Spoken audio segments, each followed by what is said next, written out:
Welcome to the System Simplified podcast, where we feature top leaders who share stories on how to successfully systemize a business. Now, let's get started with the show.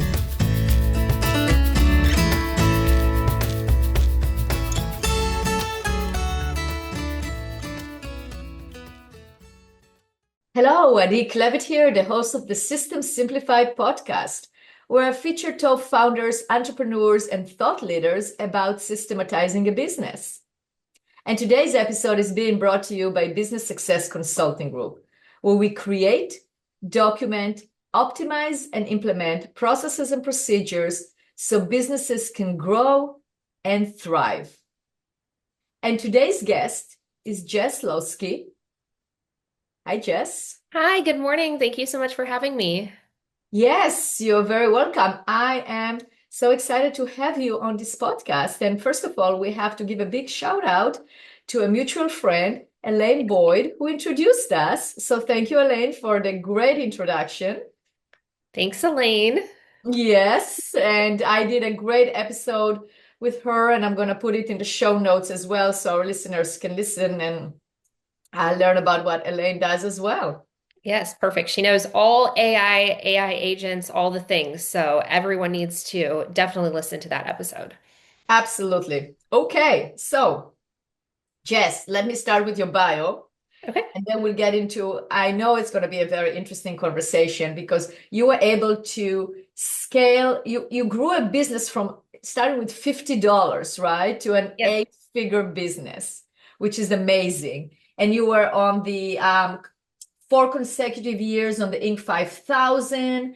And, from the outside, it looks like, momentum, basically like things were growing, right? Momentum without limits, you're calling it. And you were most admired CEO in 2024, Inc. Female Founders 500 Award in 2025. So all these awards, right? So Yep.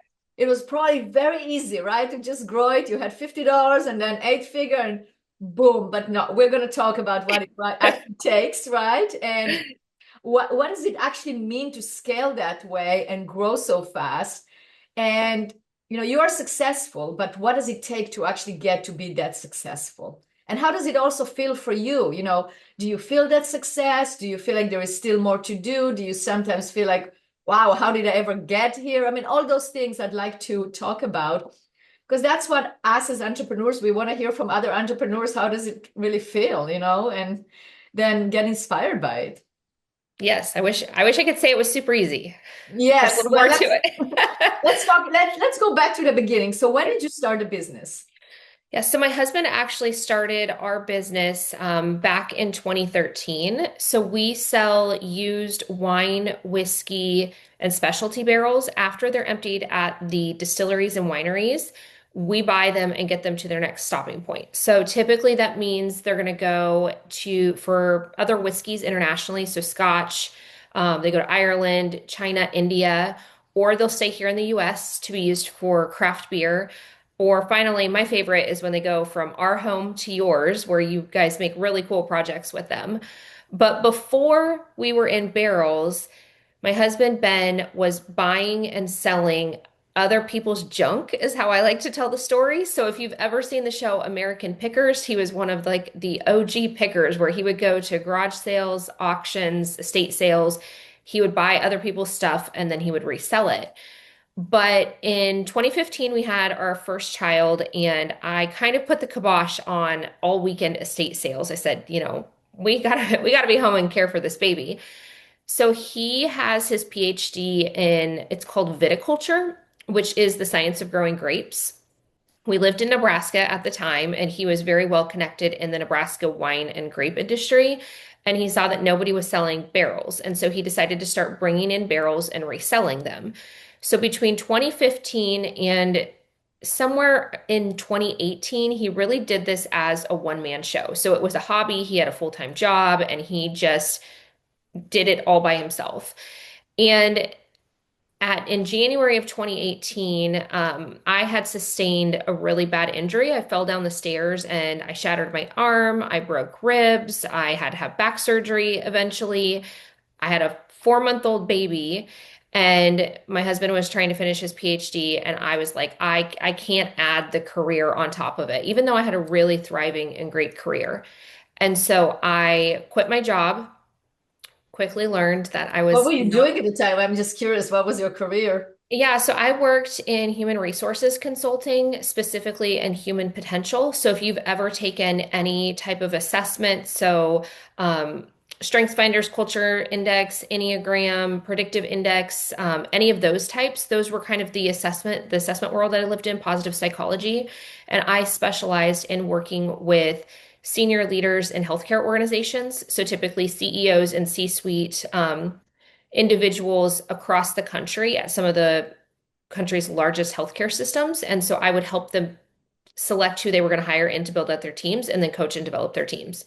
So I spent 5 years obsessively learning about executive leadership and what it really takes to lead great teams and the different practices that successful leaders do versus those that really struggle. And it was the most interesting education that you could get into being an entrepreneur for sure.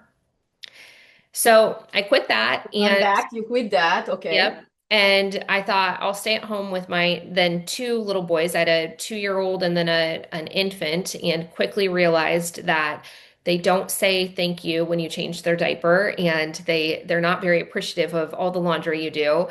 And so I really missed being in the work field. And so I just kind of slowly started showing up at the barrel company. And at some point in 2018, we made the decision that we wanted to make this a real business and have it go from being a hobby to a business. And so between January 1st, I think we were probably doing about $1 million in revenue when I really came on full time. And we've just been able to grow and scale it like crazy. And the big differentiator that we've added, which I'm sure you'll want to talk a little bit more about, is nobody was selling barrels on the internet before we started. So we were the very first ones to bring the digital tech side. And so we have really reimagined this historic industry to add tech to it and have been the leader in the field. Yeah, I mean, it seems like it really started with a bright idea. It's Yes. like coming up with observing what's missing, what is needed, and then seeing that niche and just going in there and growing it and imagining and willing to take risks, right? For sure. And what I've realized is that I'm the kind of leader that I'm really good at, and I have a ton of ideas myself, but I'm really good at scaling proven concepts. Where I get stuck with my ideas is I overthink and I want to build out a lot of process and plans. And that prevents me from, when you have the conceptual idea, actually starting. And so I've been a really great partner to my husband because he moves 10,000 miles an hour. And so he's already done, launched, tested, and gotten customer feedback while I'm still writing a plan. And so I've been able to come alongside him on the things that have worked and to be able to put process and structure and scale to it, which he struggles because he just is kind of all over the place. So we are really a great team, but I didn't realize that about myself. I knew I always wanted to start a business, but I would get to the point where I had these business plans and these great ideas, and then I wouldn't actually start them. And so it's been very interesting to see where I'm successful at. That's beautiful. And that combination is a winning combination. For sure. Yeah, you brought up processes, and we are all about processes. That's what we do. We create, document, optimize, implement processes all day long. And Yep. the way that I started this business is very similar in terms of seeing a niche. Like, I really loved it how you said that your husband, Ben, which is, by the way, also the name of my husband, Great name. yeah, great name. So, that he said, well, nobody's doing it, so let me do that. And that's how I started my business, in terms of I was a very successful general business consultant. But then I would say to people, you have to document your processes. You have to document your processes. And so nobody's doing it. I mean, not nobody, but the majority would not get to it because, as a busy CEO, how can you do it? As a busy executive, and I go, well, how about if we do it for you? And that started the done it for you service. So I can totally relate to your story because, and to the story you were telling about Ben, you see a need, you observe, you see a need, you go into that niche, and then you start growing it. And the only way you're going to scale is by creating those systems behind. You have the big idea, the imagination moving really fast. and then you follow with that. So tell us a little bit about that story in terms of what systems did you implement in the business in order to make it scale like that? Yeah, so before I even tell you about that part, I want to give a little bit of space to a problem that a lot of entrepreneurs face with process. And it can work both ways, but for us, we've grown so fast that every year we're a different business. And so creating process is very difficult to get people on board because you go through all of the work of documenting everything, you train people, you find somebody that's going to provide the accountability, and then by the time that whole thing is done, the process is broken and you have to start over and redo it. And so I have a lot of empathy for people that are very resistant, especially entrepreneurs that we've just always gotten it done by our sheer willpower.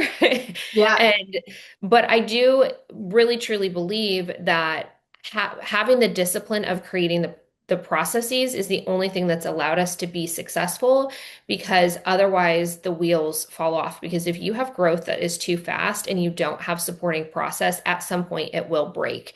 So probably the thing I'm the most proud that I've brought to the company are our HR and our hiring practices. It's everything from creating and people that HR is kind of a negative buzzword. And so I'm not just talking about the legal compliance of HR. I'm really talking about what I call people operations.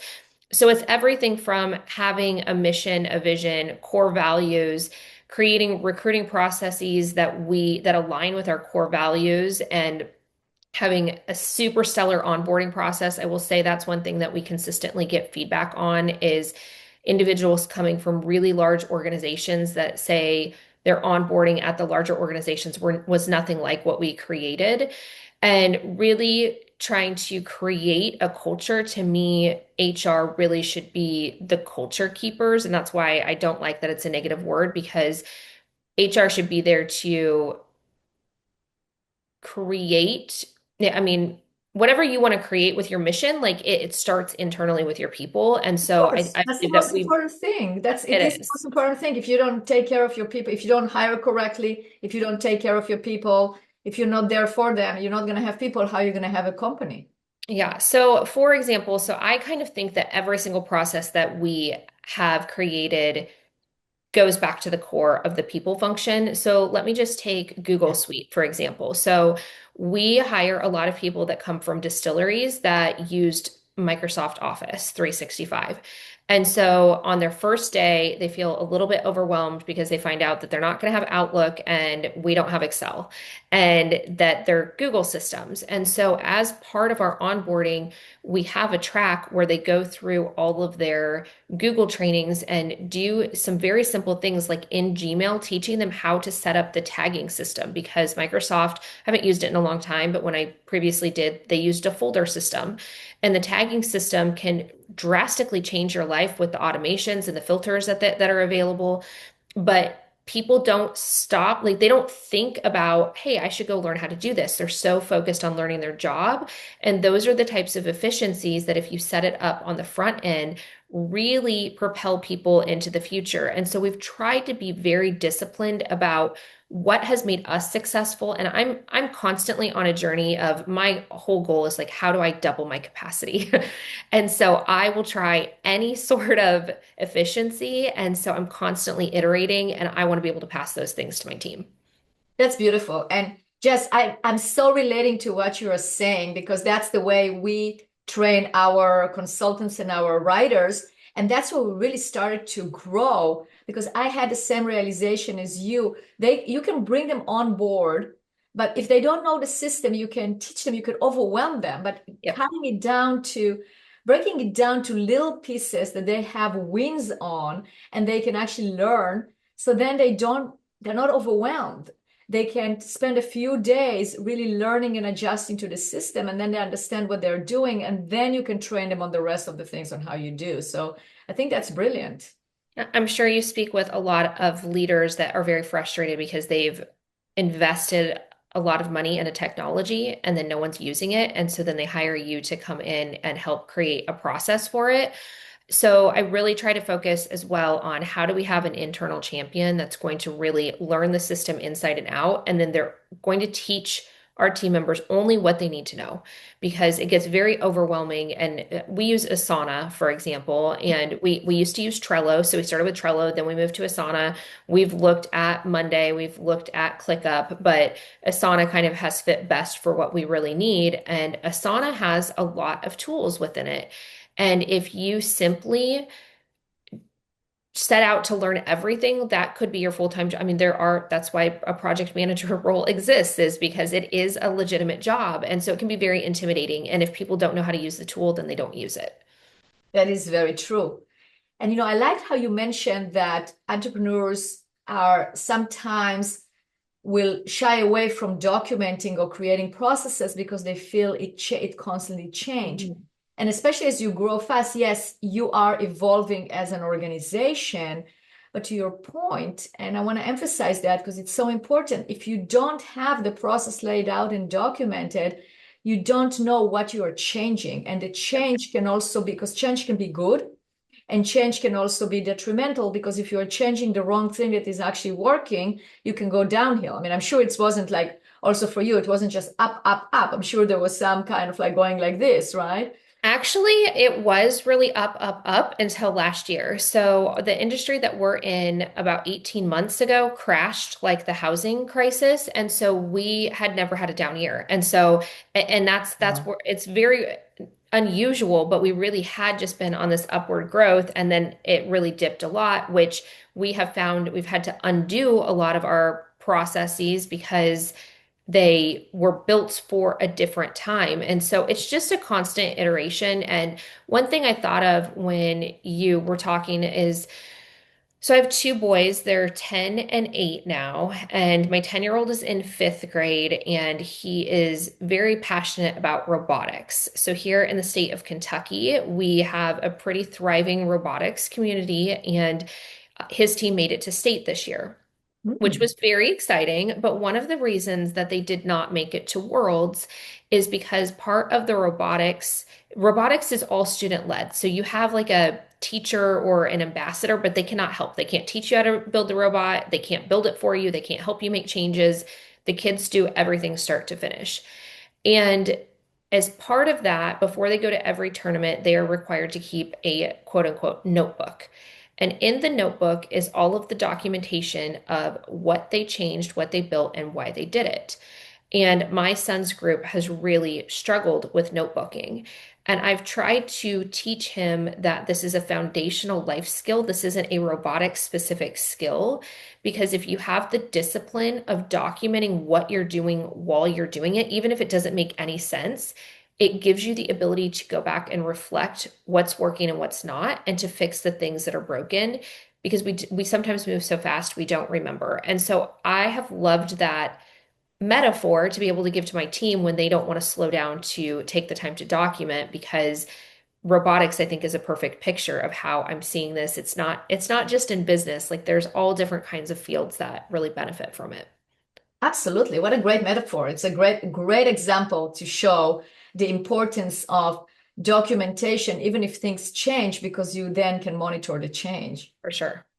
Jess, there are a lot of entrepreneurs are listening to us right now, and they want to know how, like, I'm sure they want to know from you that you made it, now that you made it, right? Mm-hmm. Like, what would be one piece of advice? And you gave us many, so we already have a lot of advice, but what is another piece of advice, like the one that stands out the most for you in terms of the key to your success?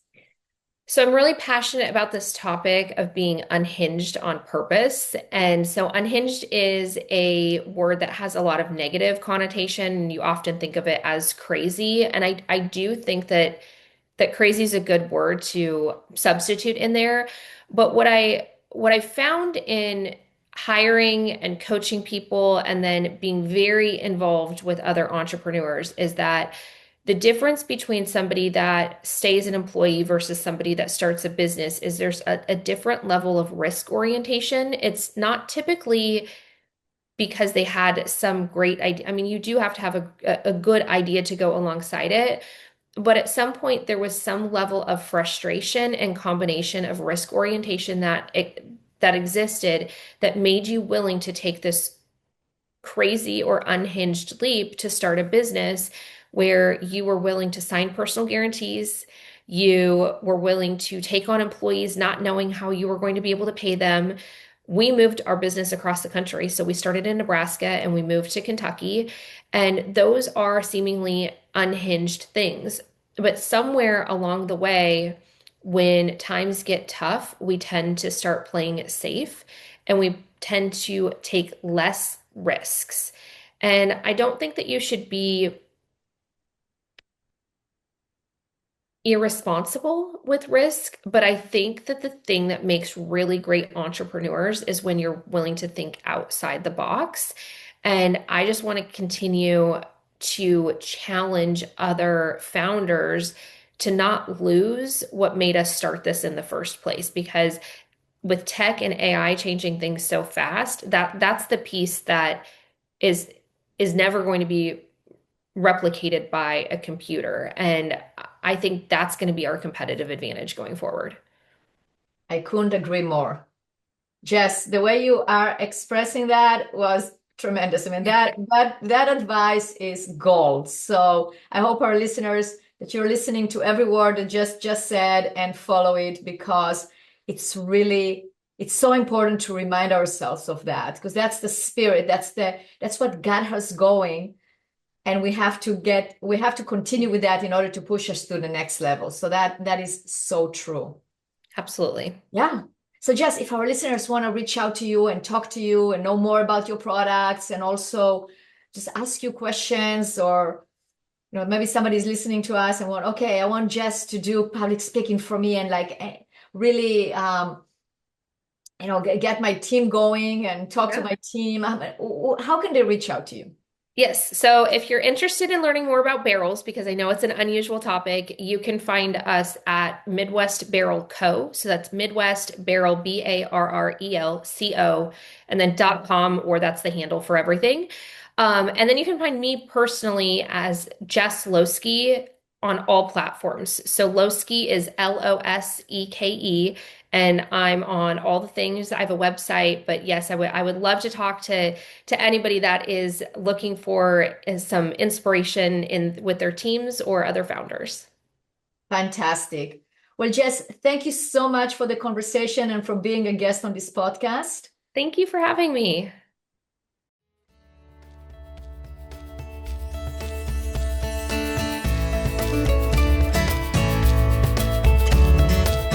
Thanks for listening to the System Simplified podcast. We'll see you again next time, and be sure to click subscribe to get future episodes.